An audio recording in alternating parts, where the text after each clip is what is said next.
بسم اللہ الرحمن الرحیم شروع اللہ کے نام سے جو رحمان و رحیم ہے۔ طہ ما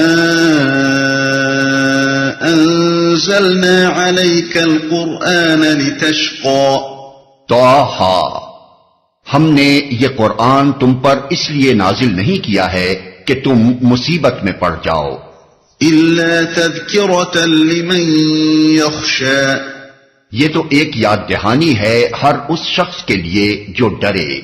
یہ فقرہ پہلے فقرے کے مفہوم پر خود روشنی ڈالتا ہے۔ دونوں کو ملا کر پڑھنے سے صاف مطلب یہ سمجھ میں آتا ہے کہ قرآن کو نازل کر کے ہم کوئی انہونا کام تم سے نہیں لینا چاہتے۔ تمہارے سپرد یہ خدمت نہیں کی گئی ہے کہ جو لوگ نہیں ماننا چاہتے ان کو منوا کر چھوڑو، اور جن کے دل ایمان کے لیے بند ہو چکے ہیں ان کے اندر ایمان اتار کر ہی رہو۔ یہ تو بس ایک تذکیر اور یاد دہانی ہے، اور اس لیے بھیجی گئی ہے کہ جس کے دل میں خدا کا کچھ خوف ہو وہ اسے سن کر ہوش میں آ جائے۔ اب اگر کچھ لوگ ایسے ہیں جنہیں خدا کا کچھ خوف نہیں اور جنہیں اس کی کچھ پرواہ نہیں کہ حق کیا ہے اور باطل کیا، ان کے پیچھے پڑنے کی تمہیں کوئی ضرورت نہیں۔ تنزیلا ممن خلق الارض والسماوات العلا، نازل کیا گیا ہے اس ذات کی طرف سے جس نے پیدا کیا ہے زمین کو اور بلند آسمانوں کو۔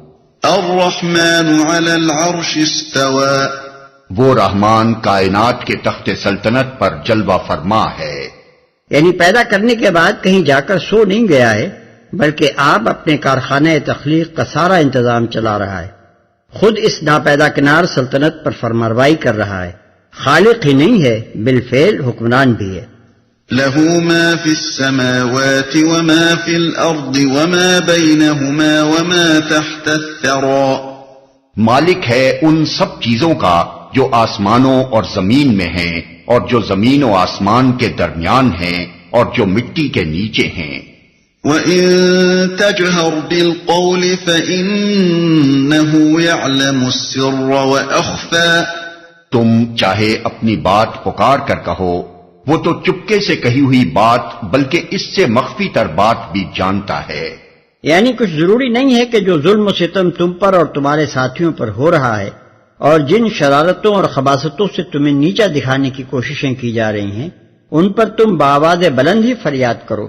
اللہ کو خوب معلوم ہے کہ تم پر کیا کیفیت گزر رہی ہے، وہ تمہارے دلوں کی پکار تک سن رہا ہے۔ اللہ لا الہ الا هو له الاسماء الحسنى، وہ اللہ ہے، اس کے سوا کوئی خدا نہیں، اس کے لیے بہترین نام ہیں۔ یعنی وہ بہترین صفات کا مالک ہے۔ وهل اتاك حدیث موسیٰ، اور تمہیں کچھ موسیٰ کی خبر بھی پہنچی ہے۔ اذ رأى نارا فقال لأهلهم كثوا إني آنست نارا لعلي آتيكم منها بقبس أو أجد على النار هدى، جبکہ اس نے ایک آگ دیکھی اور اپنے گھر والوں سے کہا ذرا ٹھہرو، میں نے ایک آگ دیکھی ہے، شاید کہ تمہارے لیے ایک آدھ انگارہ لے آؤں یا اس آگ پر مجھے راستے کے متعلق کوئی رہنمائی مل جائے۔ اس نے ایک آگ دیکھی۔ یہ اس وقت کا قصہ ہے جب حضرت موسیٰ علیہ السلام چند سال مدین میں جلاوطنی کی زندگی گزارنے کے بعد اپنی بیوی کو، جن سے مدین ہی میں شادی ہوئی تھی، لے کر مصر کی طرف واپس جا رہے تھے۔ اس سے پہلے کہ سرگزشت سورہ قصص میں بیان ہوئی ہے، جس کا خلاصہ یہ ہے کہ جب حضرت موسیٰ علیہ السلام کے ہاتھوں ایک مصری ہلاک ہو گیا تھا اور اس پر انہیں اپنی گرفتاری کا اندیشہ لاحق ہو گیا تھا تو وہ مصر سے بھاگ کر مدین میں پناہ گزین ہوئے تھے۔ کوئی رہنمائی مل جائے۔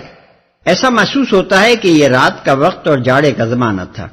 حضرت موسیٰ علیہ السلام جزیرہ نما سینا کے جنوبی علاقے سے گزر رہے تھے۔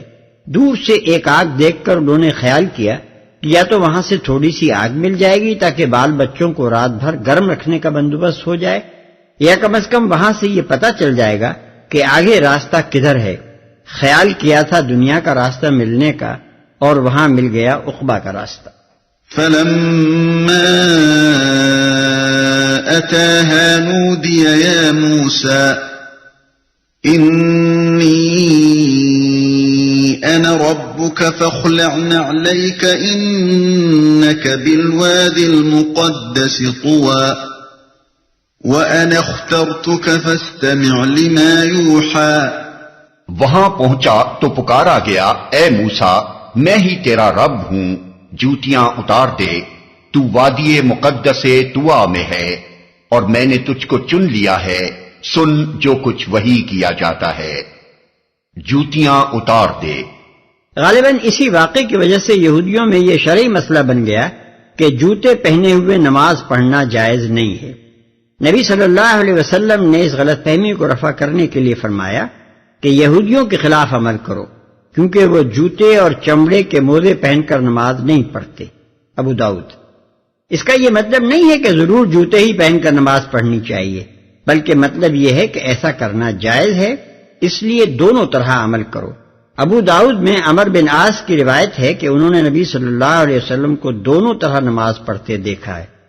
مسند احمد اور ابو داؤد میں ابو سعید خدری رضی اللہ عنہ کی روایت ہے کہ حضور صلی اللہ علیہ وسلم نے فرمایا، جب تم میں سے کوئی مسجد آئے تو جوتے کو پلٹ کر دیکھ لے، اگر کوئی گندگی لگی ہو تو زمین سے رگڑ کر صاف کر لے اور انہی جوتوں کو پہنے ہوئے نماز پڑھ لے۔ ابو ہریرہ رضی اللہ عنہ کی روایت میں حضور صلی اللہ علیہ وسلم کے یہ الفاظ ہیں، اگر تم میں سے کسی نے اپنے جوتے سے گندگی کو پامال کیا ہو تو مٹی اس کو پاک کر دینے کے لیے کافی ہے۔ اور حضرت ام سلمہ رضی اللہ عنہا کی روایت میں ہے، یطہرہ ما بعدہ، یعنی ایک جگہ گندگی لگی ہوگی تو دوسری جگہ جاتے جاتے خود زمین ہی اس کو پاک کر دے گی۔ ان کثیر التعداد روایات کی بنا پر امام ابو حنیفہ رحمۃ اللہ علیہ، امام ابو یوسف رحمۃ اللہ علیہ، امام اوزاعی رحمۃ اللہ علیہ اور اسحاق بن راہویہ رحمۃ اللہ علیہ وغیرہ فقہاء اس بات کے قائل ہیں کہ جوتا ہر حال میں زمین کی مٹی سے پاک ہو جاتا ہے۔ ایک قول امام احمد اور امام شافعی رحمۃ اللہ علیہ کا بھی اس کی تائید میں ہے، مگر امام شافعی کا مشہور قول اس کے خلاف ہے۔ غالباً وہ جوتا پہن کر نماز پڑھنے کو ادب کے خلاف سمجھ کر منع کرتے ہیں، اگرچہ سمجھا یہی گیا ہے کہ ان کے نزدیک جوتا مٹی پر رگڑنے سے پاک نہیں ہوتا۔ اس سلسلے میں یہ امر قابل ذکر ہے کہ مسجد نبوی میں چٹائی تک کا فرش نہ تھا بلکہ کنکریاں بچھی ہوئی تھیں، لہذا ان احادیث سے استدلال کر کے اگر کوئی شخص آج کی مسجدوں کے فرش پر جوتے لے جانا چاہے تو یہ صحیح نہ ہوگا، البتہ گھاس پر یا کھلے میدان میں جوتے پہنے نماز پڑھ سکتے ہیں۔ رہے وہ لوگ جو میدان میں نماز جنازہ پڑھتے وقت بھی جوتے اتارنے پر اصرار کرتے ہیں، وہ دراصل احکام سے ناواقف ہیں۔ وادی مقدس طویٰ۔ عام خیال یہ ہے کہ طویٰ اس وادی کا نام تھا، مگر بعض مفسرین نے وادی مقدس طویٰ کا یہ مطلب بھی بیان کیا ہے کہ وہ وادی جو ایک ساعت کے لیے مقدس کر دی گئی ہے۔ اننی انا اللہ لا الہ الا انا فاعبدنی واقم الصلاة لذکری۔ میں ہی اللہ ہوں، میرے سوا کوئی خدا نہیں ہے، بس تو میری بندگی کر اور میری یاد کے لیے نماز قائم کر۔ یہاں نماز کی اصلی غرض پر روشنی ڈالی گئی ہے کہ آدمی خدا سے غافل نہ ہو جائے، دنیا کے دھوکہ دینے والے مظاہر اس کو اس حقیقت سے بے فکر نہ کر دیں کہ میں کسی کا بندہ ہوں، آزاد و خود مختار نہیں ہوں۔ اس فکر کو تازہ رکھنے اور خدا سے آدمی کا تعلق جوڑے رکھنے کا سب سے بڑا ذریعہ نماز ہے، جو ہر روز کئی بار آدمی کو دنیا کے ہنگاموں سے ہٹا کر خدا کی طرف لے جاتی ہے۔ بعض لوگوں نے اس کا یہ مطلب بھی لیا ہے کہ نماز قائم کر تاکہ میں تجھے یاد کروں، جیسا کہ دوسری جگہ فرمایا فَاذْكُرُونِي أَذْكُرْكُمْ، یعنی مجھے یاد کرو میں تمہیں یاد رکھوں گا۔ ضمناً اس آیت سے یہ مسئلہ بھی نکلتا ہے کہ جس شخص کو بھول لاحق ہو جائے اسے جب بھی یاد آئے نماز ادا کر لینی چاہیے۔ حدیث میں حضرت انس رضی اللہ عنہ سے مروی ہے کہ حضور صلی اللہ علیہ وسلم نے فرمایا، جو شخص کسی وقت کی نماز بھول گیا ہو اسے چاہیے کہ جب یاد آئے ادا کر لے، اس کے سوا اس کا کوئی کفارہ نہیں ہے۔ بخاری، مسلم، احمد۔ اسی معنی میں ایک روایت حضرت ابو ہریرہ رضی اللہ عنہ سے بھی مروی ہے جسے مسلم، ابو داؤد اور نسائی وغیرہ نے لیا ہے، اور ابو قتادہ رضی اللہ عنہ کی روایت ہے کہ حضور صلی اللہ علیہ وسلم سے پوچھا گیا کہ اگر ہم نماز کے وقت سو گئے ہوں تو کیا کریں؟ آپ صلی اللہ علیہ وسلم نے فرمایا نیند میں کچھ قصور نہیں، قصور تو جاگنے کی حالت میں ہے۔ پس جب تم میں سے کوئی شخص بھول جائے یا سو جائے تو جب بیدار ہو یا جب یاد آئے نماز پڑھ لے۔ ترمذی، نسائی، ابو داؤد۔ إن الساعة آتية أكاد أخفيها لتجزى كل نفس بما تسعى۔ قیامت کی گھڑی ضرور آنے والی ہے، میں اس کا وقت مخفی رکھنا چاہتا ہوں تاکہ ہر متنفس اپنی سعی کے مطابق بدلہ پائے۔ توحید کے بعد دوسری حقیقت جو ہر زمانے میں تمام انبیاء علیہ السلام پر منکشف کی گئی اور جس کی تعلیم دینے پر وہ معمور کیے گئے، آخرت ہے۔ یہاں نہ صرف اس حقیقت کو بیان کیا گیا ہے بلکہ اس کے مقصد پر بھی روشنی ڈالی گئی ہے۔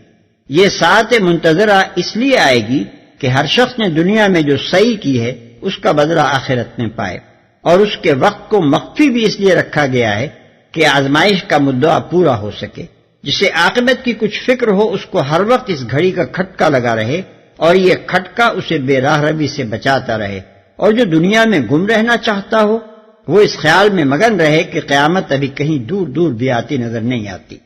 فلا يصدنك عنها من لا يؤمن بها واتبع هواه فتردى۔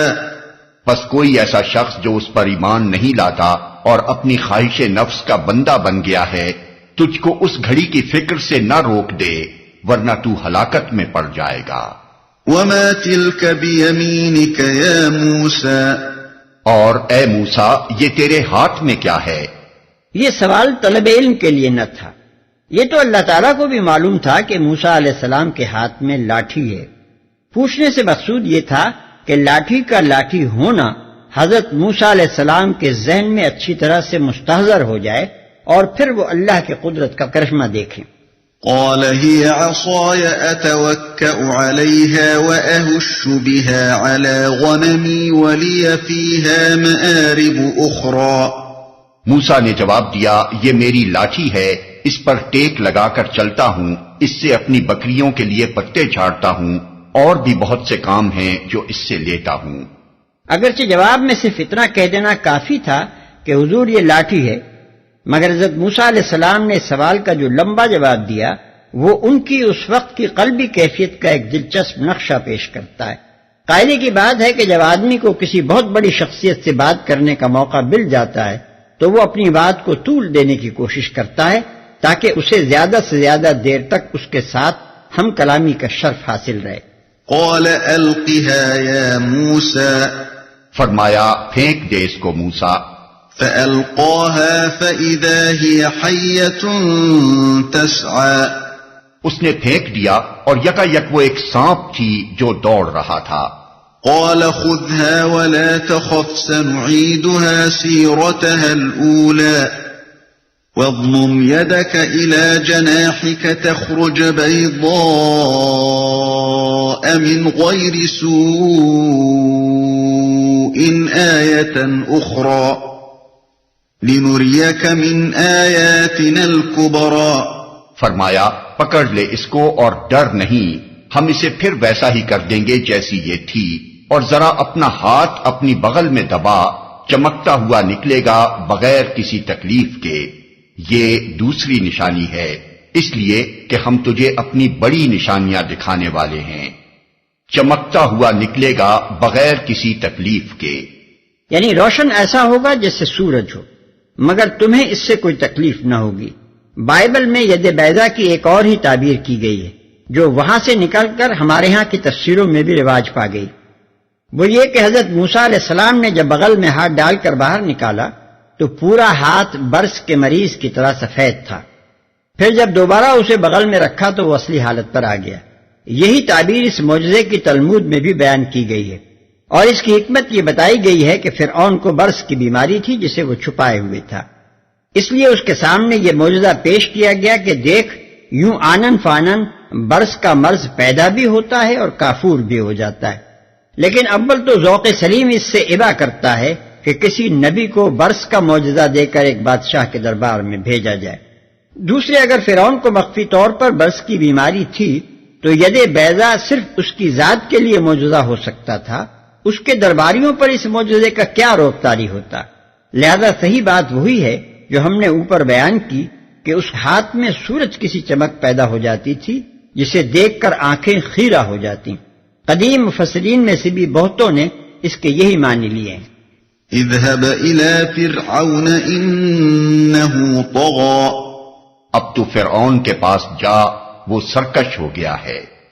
قال رب اشرح لي صدري ويسر لي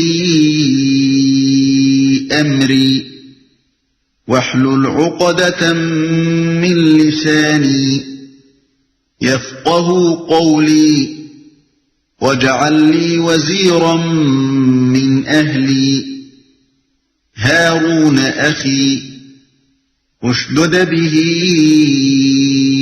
أزري وأشركه في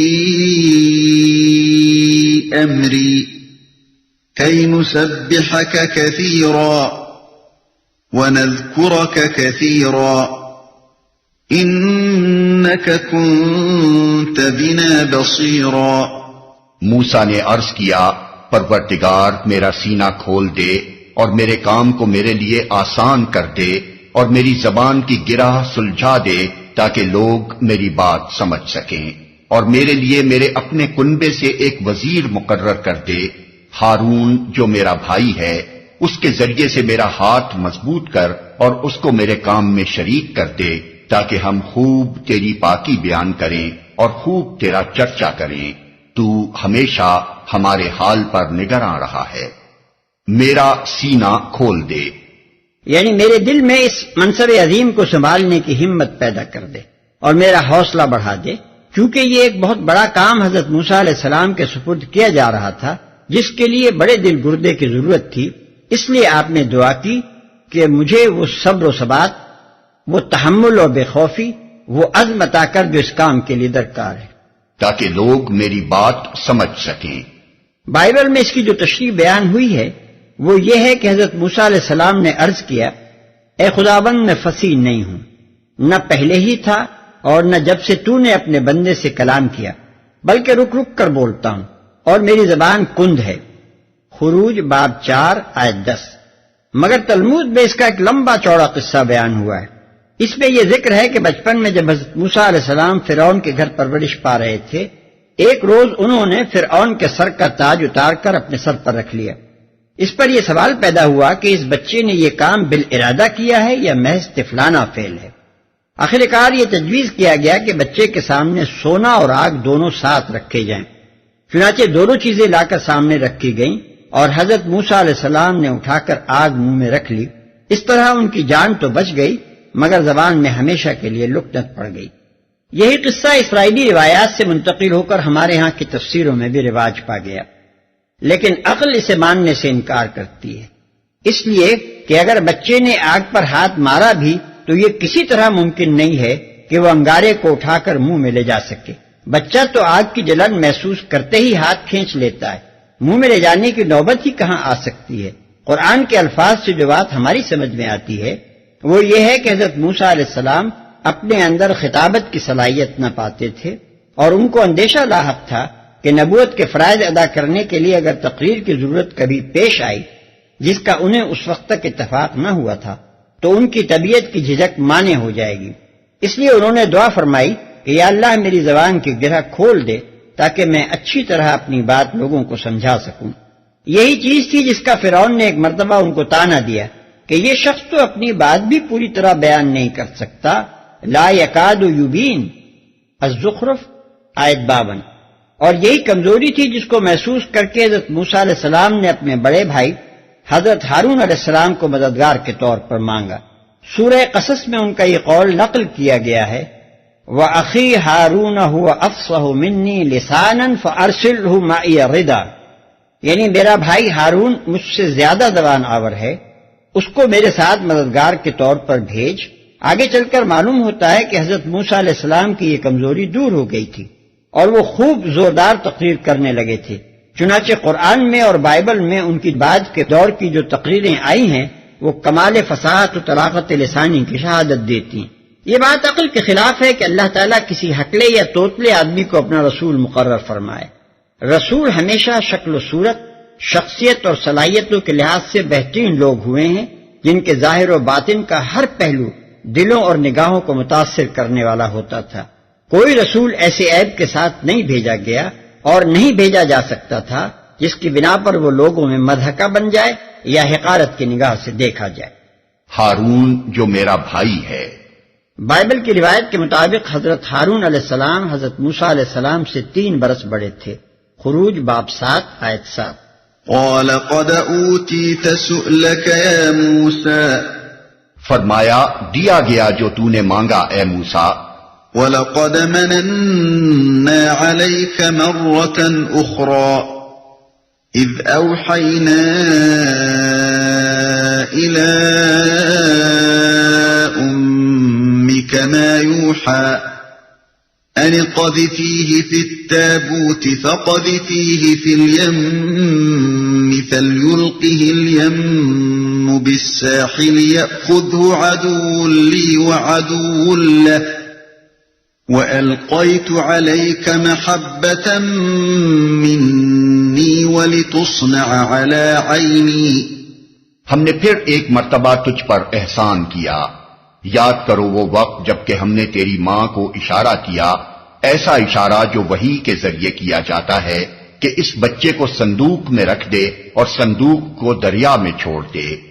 دریا اسے ساحل پر پھینک دے گا اور اسے میرا دشمن اور اس بچے کا دشمن اٹھا لے گا۔ میں نے اپنی طرف سے تجھ پر محبت طاری کر دی اور ایسا انتظام کیا کہ تو میری نگرانی میں پالا جائے۔ پھر ایک مرتبہ تجھ پر احسان کیا۔ اس کے بعد اللہ تعالیٰ حضرت موسیٰ علیہ السلام کو ایک ایک کر کے وہ احسانات یاد دلاتا ہے جو پیدائش کے وقت سے لے کر اس وقت تک اس نے ان پر کیے تھے۔ ان واقعات کی تفصیل سورہ قصص میں بیان ہوئی ہے، یہاں صرف اشارات کیے گئے ہیں جن سے مقصود حضرت موسیٰ علیہ السلام کو یہ احساس دلانا ہے کہ تم اسی کام کے لیے پیدا کیے گئے ہو اور اسی کام کے لیے آج تک خاص طور پر سرکاری نگرانی میں پرورش پاتے رہے ہو جس پر اب تمہیں مامور کیا جا رہا ہے۔ اذ تمشی اختك فتقول هل ادلكم على من يكفله فرجعناك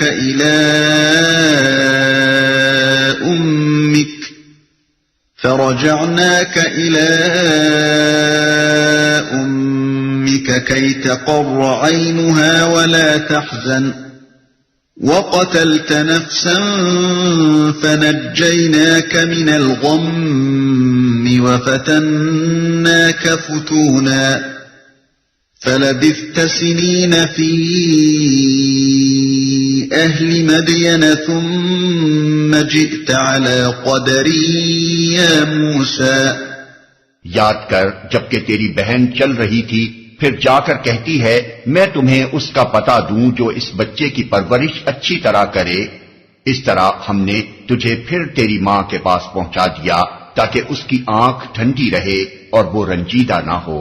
اور یہ بھی یاد کر کہ تو نے ایک شخص کو قتل کر دیا تھا، ہم نے تجھے اس پھندے سے نکالا اور تجھے مختلف آزمائشوں سے گزارا اور تو مدین کے لوگوں میں کئی سال ٹھہرا رہا، پھر اب ٹھیک اپنے وقت پر تو آ گیا ہے اے موسیٰ۔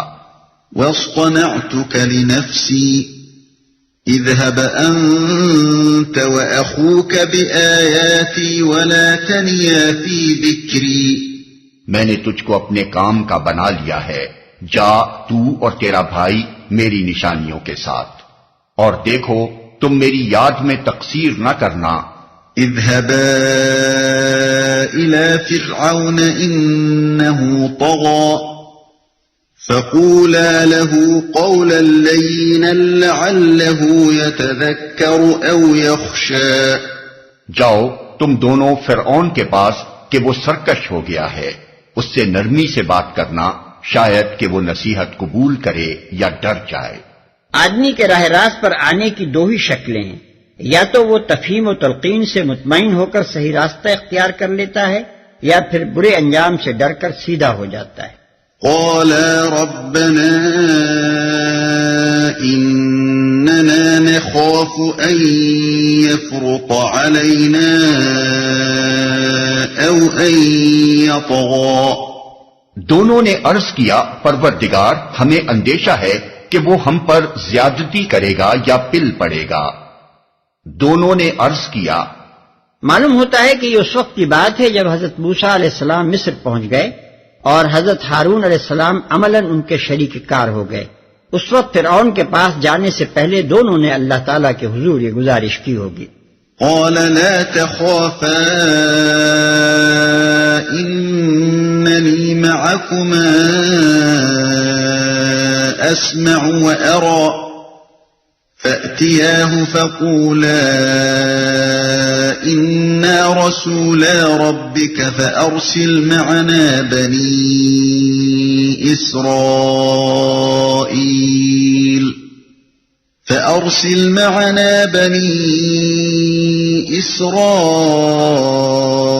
إسرائيل ولا تعذبهم قد جئناك بآية من ربك والسلام على من اتبع الهدى۔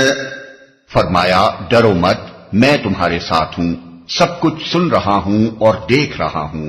جاؤ اس کے پاس اور کہو کہ ہم تیرے رب کے فرستادے ہیں، بنی اسرائیل کو ہمارے ساتھ جانے کے لیے چھوڑ دے اور ان کو تکلیف نہ دے، ہم تیرے پاس تیرے رب کی نشانی لے کر آئے ہیں، اور سلامتی ہے اس کے لیے جو راہ راست کی پیروی کرے۔ إنا قد أوحي إلينا أن العذاب على من كذب وتولى۔ ہم کو وحی سے بتایا گیا ہے کہ عذاب ہے اس کے لیے جو جھٹلائے اور منہ موڑے۔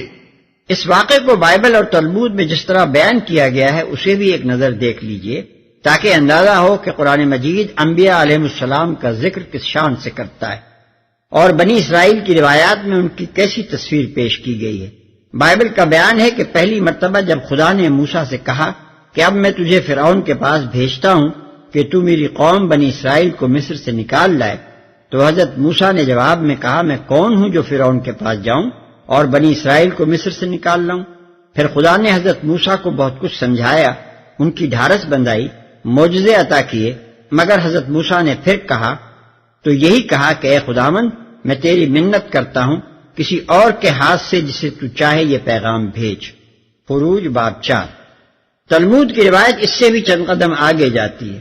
اس کا بیان یہ ہے کہ اللہ تعالیٰ اور حضرت موسیٰ علیہ السلام کے درمیان 7 دن تک اسی بات پر رد و قد ہوتی رہی۔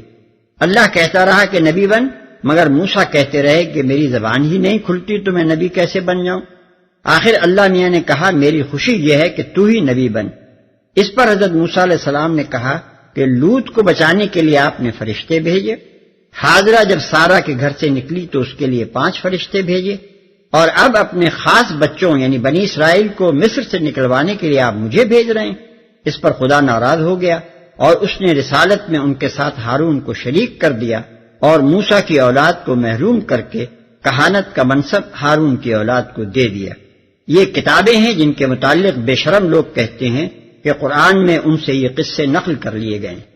قال فمن ربكما يا موسى؟ فرعون نے کہا اچھا تو پھر تم دونوں کا رب کون ہے اے موسیٰ؟ فرعون نے کہا یہاں قصے کی ان تفصیلات کو چھوڑ دیا گیا ہے کہ حضرت موسیٰ علیہ السلام کس طرح فرعون کے پاس پہنچے اور کس طرح اپنی دعوت اس کے سامنے پیش کی۔ یہ تفصیلات سورہ اعراف رکوع 13 میں گزر چکی ہیں اور آگے سورہ شعراء رکوع 2 اور 3 اور سورہ قصص رکوع 4 اور سورہ نازعات رکوع 1 میں آنے والی۔ تم دونوں کا رب کون ہے اے موسیٰ؟ دونوں بھائیوں میں سے اصل صاحب دعوت چونکہ موسیٰ علیہ السلام تھے اس لیے فرعون نے انہی کو مخاطب کیا، اور ہو سکتا ہے کہ خطاب کا رخ ان کی طرف رکھنے سے اس کا مقصد یہ بھی ہو کہ وہ حضرت ہارون کی فصاحت و بلاغت کو میدان میں آنے کا موقع نہ دینا چاہتا ہو اور خطابت کے پہلو میں حضرت موسیٰ علیہ السلام کے ذوف سے فائدہ اٹھانا چاہتا ہو جس کا ذکر اس سے پہلے گزر چکا ہے۔ فرعون کے سوال کا منشا یہ تھا کہ تم دونوں کسے رب بنا بیٹھے ہو؟ مصر اور اہل مصر کا رب تو میں ہوں۔ سورہ نازعات میں اس کا یہ قول نقل کیا گیا ہے کہ انا ربکم الاعلی، یعنی اے اہل مصر تمہارا رب اعلی میں ہوں۔ سورہ زخرف میں وہ بڑے دربار کو مخاطب کر کے کہتا ہے یا قومی الیس لی ملک مصر وہذہ الانہار تجری من تحتی، یعنی اے قوم، کیا مصر کی بادشاہی میری نہیں ہے اور یہ نہریں میرے نیچے نہیں بہ رہی ہیں؟ آیت 51۔ سورہ قصص میں وہ اپنے درباریوں کے سامنے یوں بنکارتا ہے، یا ایھا الملأ ما علمت لکم من الہ غیری فاوقد لی یا حامان علی الطین فاجعل لی صرحا لعلی اطلع الی الہ موسیٰ، یعنی اے سرداران قوم، میں نہیں جانتا کہ میرے سوا تمہارا کوئی اور بھی الہ ہے، اے حامان ذرا اینٹیں پکوا اور ایک بلند عمارت میرے لیے تیار کرا تاکہ میں ذرا اوپر چڑھ کر دیکھوں تو صحیح کہ یہ موسیٰ کسے الہ بنا رہا ہے۔ آیت 38۔ سورہ شعراء میں وہ حضرت موسیٰ علیہ السلام کو ڈانٹ کر کہتا ہے، لئن اتخذت الہا غیری لاجعلنک من المسجونین، یعنی اگر تو نے میرے سوا کسی کو الہ بنایا تو یاد رکھ کہ تجھے جیل بھیج دوں گا۔ آیت 29۔ اس کا یہ مطلب نہیں ہے کہ فرعون اپنی قوم کا واحد معبود تھا اور وہاں اس کے سوا کسی کی پرستش نہ ہوتی تھی۔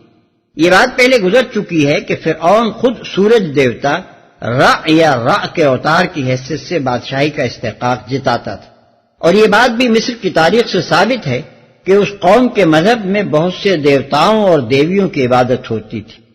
اس لیے فرعون کا دعویٰ واحد مرکز پرستش ہونے کا نہ تھا، بلکہ وہ عملاً مصر کی اور نظریے کے اعتبار سے دراصل پوری نوع انسانی کی سیاسی ربوبیت خداوندی کا مدعی تھا، اور یہ ماننے کے لیے تیار نہ تھا کہ اس کے اوپر کوئی دوسری ہستی فرما روا ہو جس کا نمائندہ آ کر اسے ایک حکم دے اور اس حکم کی اطاعت کا مطالبہ اس سے کرے۔ بعض لوگوں کو اس کی لنترانیوں سے یہ غلط فہمی ہوئی ہے کہ وہ اللہ تعالیٰ کی ہستی کا منکر تھا اور خود خدا ہونے کا دعویٰ رکھتا تھا، مگر یہ بات قرآن سے ثابت ہے کہ وہ عالم بالا پر کسی اور کی حکمرانی مانتا تھا۔ سورۃ المومن آیات 28 تا 34 اور سورہ زخرف آیات 53 کو غور سے دیکھیے۔ یہ آیتیں اس بات کی شہادت دیتی ہیں کہ اللہ تعالیٰ اور فرشتوں کی ہستی سے اس کو انکار نہ تھا، البتہ جس چیز کو ماننے کے لیے وہ تیار نہ تھا وہ یہ تھی کہ اس کی سیاسی خدائی میں اللہ کا کوئی دخل ہو اور اللہ کا کوئی رسول آ کر اس پر حکم چلائے۔ قال ربنا الذي اعطى كل شيء خلقه ثم هدى، موسیٰ نے جواب دیا، ہمارا رب وہ ہے جس نے ہر چیز کو اس کی ساخت بخشی پھر اس کو راستہ بتایا۔ ہمارا رب وہ ہے، یعنی ہم ہر معنی میں صرف اس کو رب مانتے ہیں۔ پروردگار، آقا، مالک، حاکم، سب کچھ ہمارے نزدیک وہی ہے، کسی معنی میں بھی اس کے سوا کوئی دوسرا رب ہمیں تسلیم نہیں ہے۔ پھر اس کو راستہ بتایا، یعنی دنیا کی ہر شے جیسی کچھ بھی بنی ہوئی ہے اسی کے بنانے سے بنی ہے۔ ہر چیز کو جو بناوٹ، جو شکل و صورت، جو قوت و صلاحیت اور جو صفت و خاصیت حاصل ہے اسی کے عطیہ اور بخشش کی بدولت حاصل ہے۔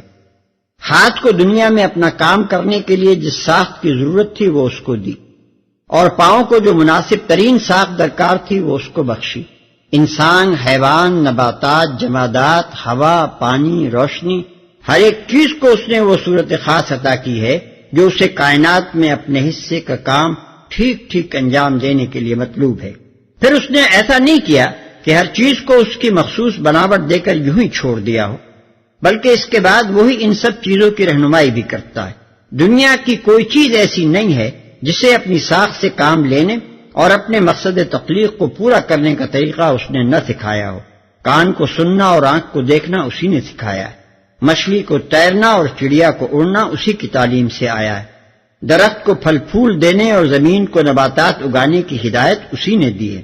غرض وہ ساری کائنات اور اس کی ہر چیز کا صرف خالق ہی نہیں، ہادی اور معلم بھی ہے۔